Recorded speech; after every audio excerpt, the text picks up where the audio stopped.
Dependemos de él, y está en todas partes.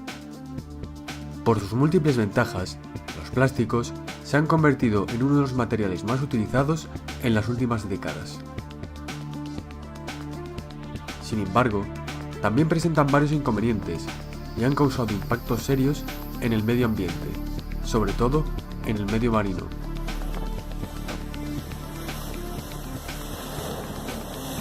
Recientemente, ha empezado a emerger la preocupación por las partículas derivadas de los residuos plásticos, un nuevo peligro aún desconocido que acompaña a estos materiales.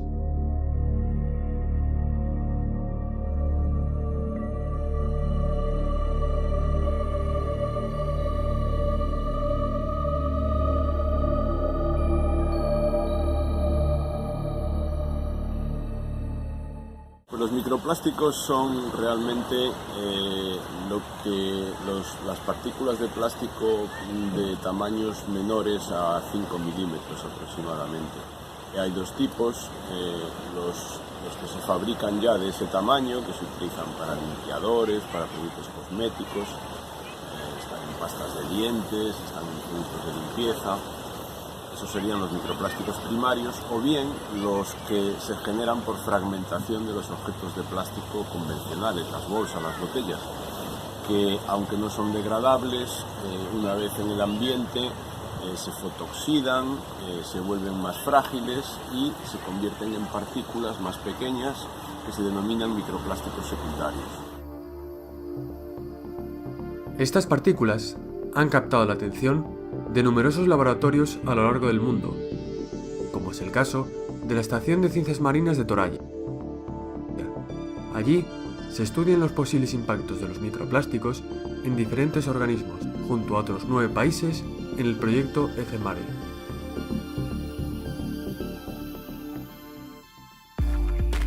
Nosotros estamos intentando valorar los posibles efectos ecológicos de los microplásticos en el medio marino. De las 200 y pico millones de toneladas de plásticos que se generan anualmente, una parte importante, que puede ser alrededor del 10%, acaban en el mar. Y por lo tanto el medio marino se considera el destino final de una parte de los objetos de plástico.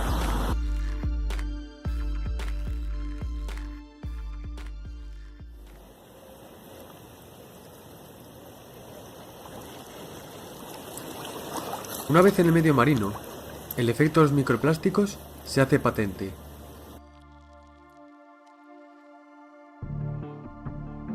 En primer lugar, el zooplancton ingiere el plástico que permanecerá en el interior de su estómago al no poder ser eliminado.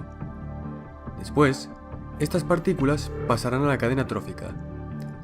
Esta transferencia entre eslabones también se ha podido ver entre niveles tróficos superiores, como muestran experimentos realizados con mejillón y cangrejos Carcinus maenas.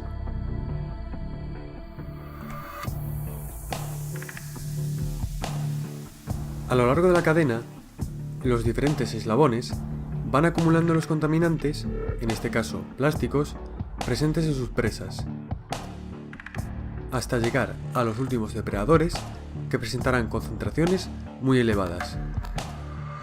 Este fenómeno es conocido como bioacumulación. Por otra parte, los organismos filtradores son más susceptibles de ingerir microplásticos debido a su forma de alimentación.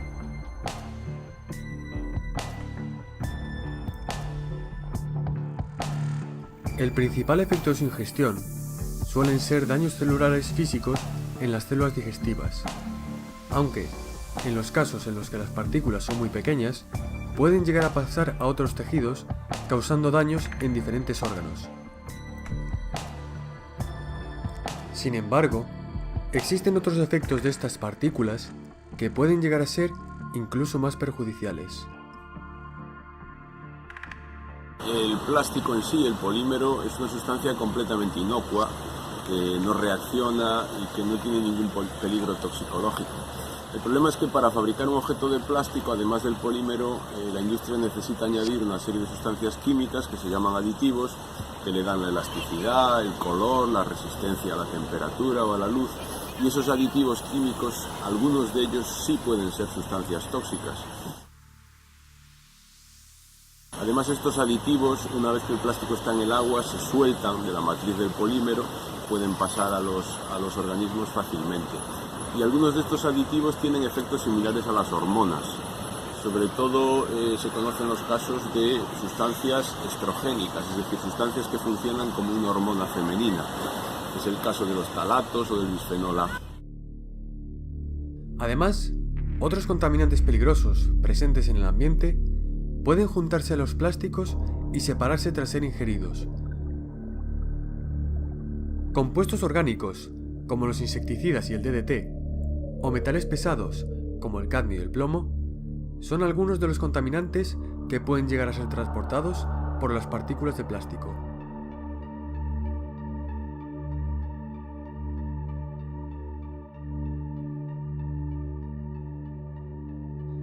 Cada vez se descubren más impactos ambientales que pueden generar estos nuevos elementos en el medio marino. En especies planctónicas como copépodos se han podido apreciar disminución de la fertilidad, de la integridad del ADN y aumento de la mortalidad. En peces se han llegado a ver efectos neurotóxicos ya que afectan a la producción y transmisión de neurotransmisores.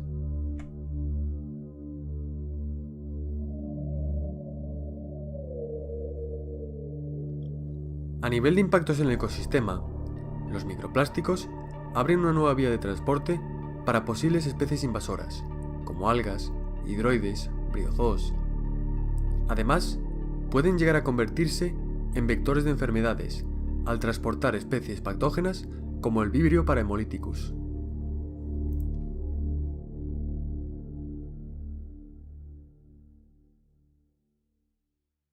Afortunadamente, aún existen soluciones. Cada vez más organismos presentan iniciativas para reducir el uso y los peligros de los plásticos. Pues, por ejemplo, a nivel de la Unión Europea acaba de salir un documento que se llama la Estrategia del Plástico, que lo que fomenta es el reciclaje, es decir, que los residuos de plástico no vayan a un vertedero, sino que se utilicen para fabricar de nuevo objetos de plástico. Esto es muy complicado porque hay muchos polímeros diferentes y hay que separarlos, algunos son reciclables, otros no. También se promueve que se eliminen los objetos de plástico de un solo uso. Cerca de la mitad de la producción de plásticos va para objetos que son de usar y tirar, digamos. Y esto se intenta eliminar, y también se intentan eliminar productos cosméticos, etcétera, que lleven microplásticos en su composición. También existen alternativas a los plásticos tradicionales, como pueden ser los plásticos biodegradables, pero estos no están libres de inconvenientes. El uso de biopolímeros, de plásticos, que se degradan, tiene también sus complicaciones ambientales, porque los biopolímeros necesitan en su composición sustancias químicas que le den resistencia a los microorganismos y que pueden ser a su vez tóxicas, con lo cual tenemos que ser prudentes con las alternativas a los polímeros convencionales y estudiar bien sus posibles efectos toxicológicos antes de utilizarlos como sustitutos de los polímeros normales. A pesar de la complejidad del problema, todavía queda tiempo para poner en marcha cambios. El consumo responsable, la reutilización y la correcta eliminación de los residuos son aspectos claves en los que los ciudadanos de a pie podemos colaborar.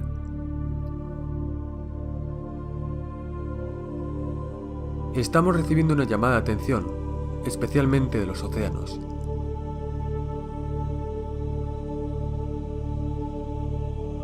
Si la dejamos pasar, será demasiado tarde para lidiar con la amenaza invisible de los microplásticos.